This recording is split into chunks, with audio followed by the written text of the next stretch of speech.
8 જાન્યુઆરીના રોજ children care foundation દ્વારા આયોજિત ફેમિલી ફન ફેર 4 યોજાયો. સાથે આ પ્રસંગે ફાઉન્ડેશનના અથાગ પરિશ્રમ દ્વારા તૈયાર કરવામાં આવેલ ટેરેસ ગાર્ડનનું પણ ઉદ્ઘાટન કરી તેને કડી શહેરની જાહેર જનતા માટે ખુલ્લું મૂકવામાં આવ્યું. જૈવિક પદ્ધતિ દ્વારા ખેતી કરીને ભૂમિ તેમજ શરીરને સ્વસ્થ રાખી શકાય તે રીતે ઘર આંગણે જ આવી કામગીરીથી આપણે સ્વાસ્થ્યવર્ધક શાકભાજી મેળવી શકીએ.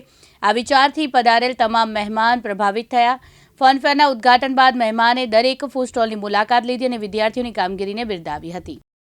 નમસ્કાર મિત્રો, મારું નામ સંદીપ પટેલ છે, ચિલ્ડ્રન કેર ફાઉન્ડેશનથી કડી.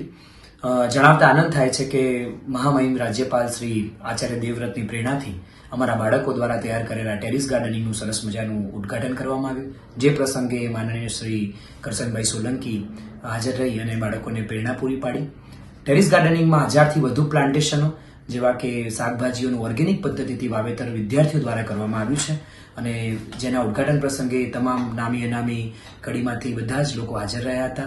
અને ત્યારબાદ 10 વાગ્યાના સમયમાં સરસ મજાના ફનફેર 4નું પણ આયોજન કરવામાં આવ્યું હતું અને એ દિવસે હજારોની સંખ્યામાં કડીમાંથી લોકોએ લાભ લીધો હતો. વિદ્યાર્થીઓ દ્વારા તૈયાર કરવામાં આવેલી વિવિધ પ્રકારની ગેમો અને તેમજ માતા પિતાની ગેમો અને બાળકો દ્વારા તૈયાર કરાયેલા સ્ટોલનું પણ ત્યાં આગળ ઉદ્ઘાટન કરવામાં આવ્યું હતું.